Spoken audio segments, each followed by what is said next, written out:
¿Qué tal, queridos alumnos? El siguiente ejercicio es del capítulo 8, en este caso un armazón o un marco, y dice el enunciado: el bastidor de la figura está soportado mediante la fuerza normal y de fricción ejercida por la pared sobre la placa en A. ¿Cuál es la magnitud de la fuerza de fricción ejercida sobre la placa en A? Es la primera pregunta. ¿Y cuál es el coeficiente de fricción estático mínimo necesario para que la estructura permanezca en equilibrio? En este caso pide en el primer ítem determinar el valor de la fuerza de fricción como una fuerza incógnita, y el segundo ítem es, a partir de esa fuerza de fricción, verificar cuál es el coeficiente de fricción estático mínimo requerido para que esa fuerza de fricción se desarrolle. Entonces, en este caso es considerar el apoyo A como un apoyo de segundo género, donde existen dos fuerzas actuantes, y a partir de ahí realizar la determinación de las fuerzas en cada una de las barras que tenemos. Entonces, voy a hacer el diagrama de fuerzas o el DCL, voy a pasar al papel para poder dibujar mejor. Siempre es importante cuando tenemos este tipo de ejercicios, que es ejercicios de marco u otros ejercicios donde tengan barras que no son barras de fuerzas nulas, ni son barras de dos fuerzas como los de la armadura simple, de verificar cuántas fuerzas actúan en un mismo punto.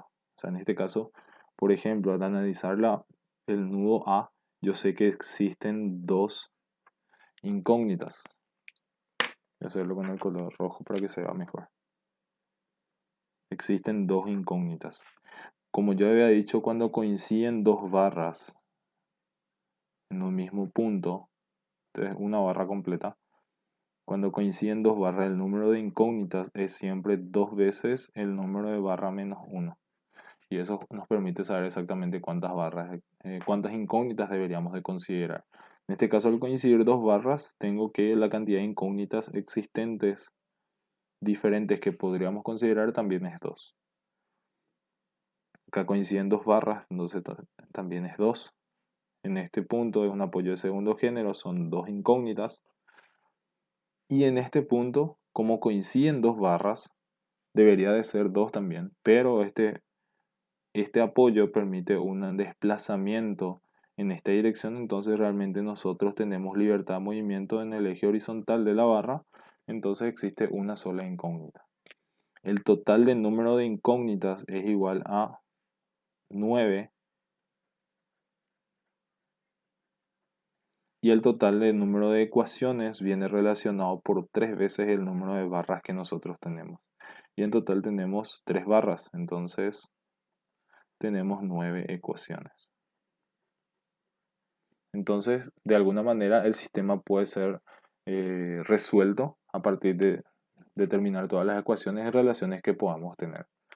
El ejercicio pide determinar el valor de la fuerza de fricción actuante en este punto.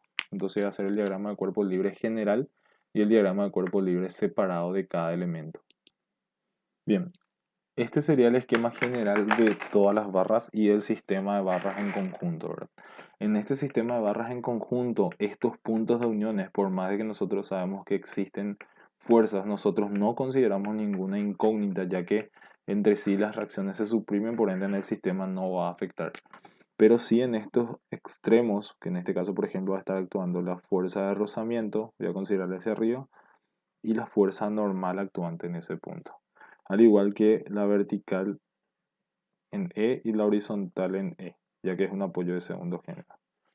Como ven, yo no puedo determinar el valor de todas las fuerzas al hacer la sumatoria del sistema, ya que tengo sumatoria de fuerza en X, en Y, sumatoria de momento, entonces voy a poder determinar solamente las fuerzas actuantes de manera horizontal, y las verticales van a tener otra vez una condición más.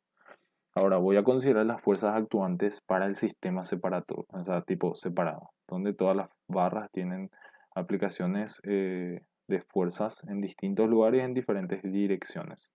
En el punto A yo sé que actúa la fuerza de rozamiento y actúa la fuerza normal.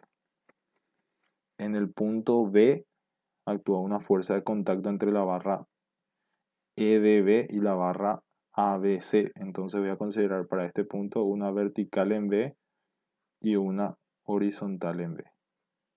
Y en el punto C actúa una fuerza normal que voy a considerarla hacia abajo. normal en C o una fuerza en C. Ahora, como ven, acá yo ya cumplí en el punto A, ya cumplí considerar las dos incógnitas en todos los casos. En este caso, siempre son las mismas incógnitas. En el punto B yo consideré dos incógnitas de esta manera, entonces voy a considerar sobre esta las mismas incógnitas, pero en sentido contrario. Siempre se aplica esa condición de que cuando yo considero dos fuerzas que son las incógnitas máximas a considerar en ese punto, en los dos puntos yo tengo que aplicar las mismas fuerzas, pero en sentidos contrarios unos con otros. El punto B, el punto B, pero obviamente las fuerzas van en sentido contrario. Cualquiera sea la disposición primaria, obviamente tiene que estar coincidente con esa relación.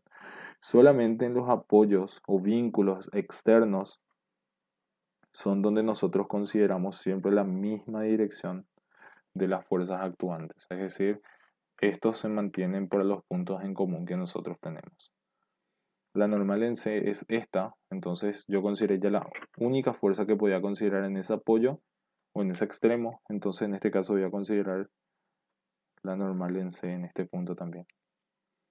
Y tengo justamente la fuerza actuante en el extremo C, entonces voy a considerar acá vertical en D,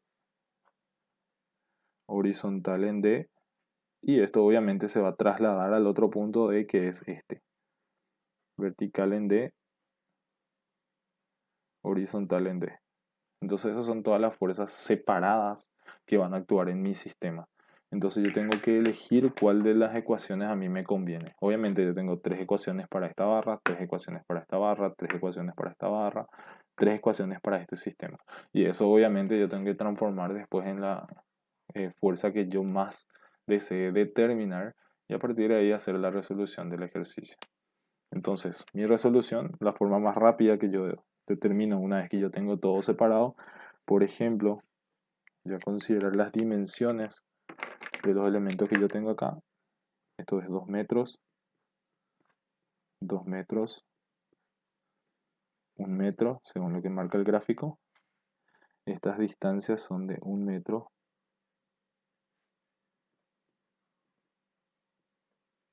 1 metro. Entonces, ¿qué es lo primero que yo voy a determinar? Sumatoria de momentos con respecto al punto E del sistema.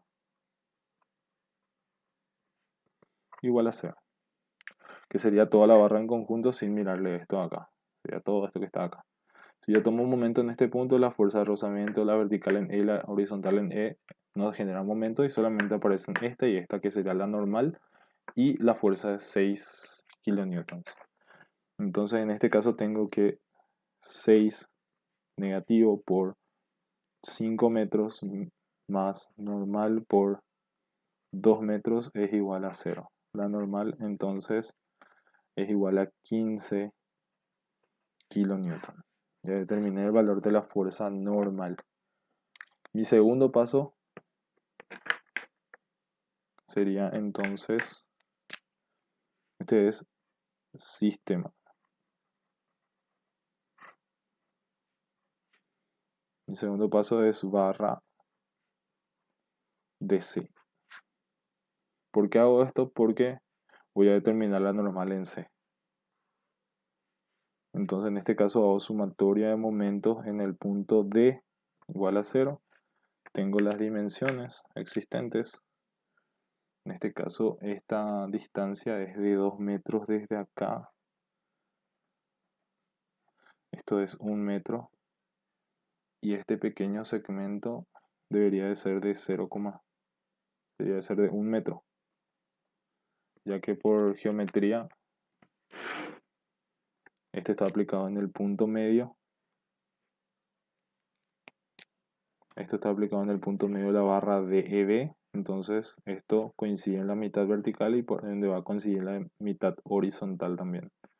Entonces esto representa 1 metro.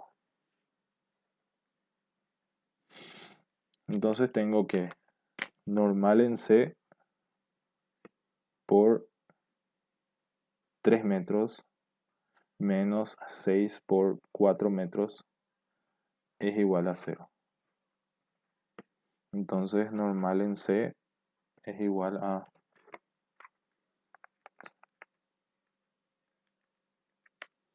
8 kilonewton.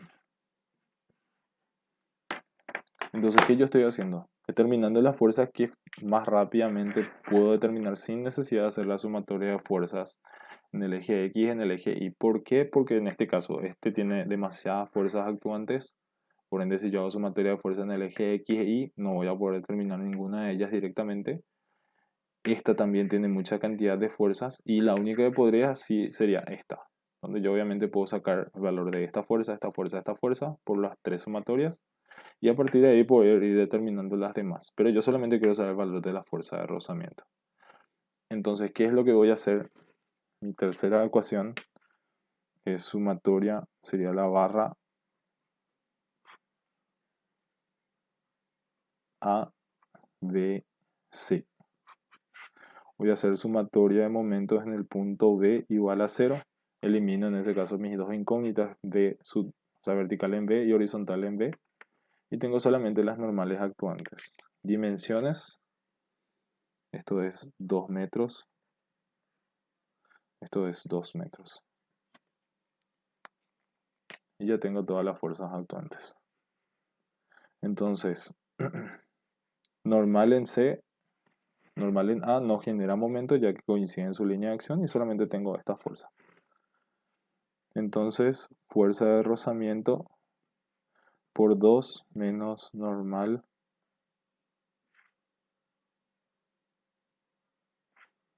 en C por 2 igual a 0. Mi fuerza de rozamiento también es negativo. Sí. Entonces la fuerza de rozamiento a mí me sale menos 8 kilonewton. Por ende, quiere decir que va hacia abajo. Entonces, el primer ítem que pide saber cuánto vale la fuerza de rozamiento ya está respondida. Es igual a 8 kilonewton hacia abajo. Según la hipótesis que yo consideré acá, que esto iba hacia arriba, entonces va hacia abajo realmente. Y la segunda es cuál es el coeficiente de fricción estático mínimo necesario para que la estructura permanezca en equilibrio. Y en nuestro caso, la relación es que la fuerza de rozamiento tiene que ser igual a μ estático por normal. Por ende, el μ estático debería de ser igual a la fuerza de rozamiento, que es 8, dividido la normal, que es 15. Entonces el valor de el coeficiente de rozamiento mínimo debería de ser de 0,53. Cosa que no es posible porque el coeficiente de rozamiento como máximo llega a 0,5. Entonces debería ser un coeficiente, o sea, un elemento de rozamiento bastante resistente para que tenga este coeficiente dado. Entonces esta es la forma de resolver este ejercicio y espero que les sirva.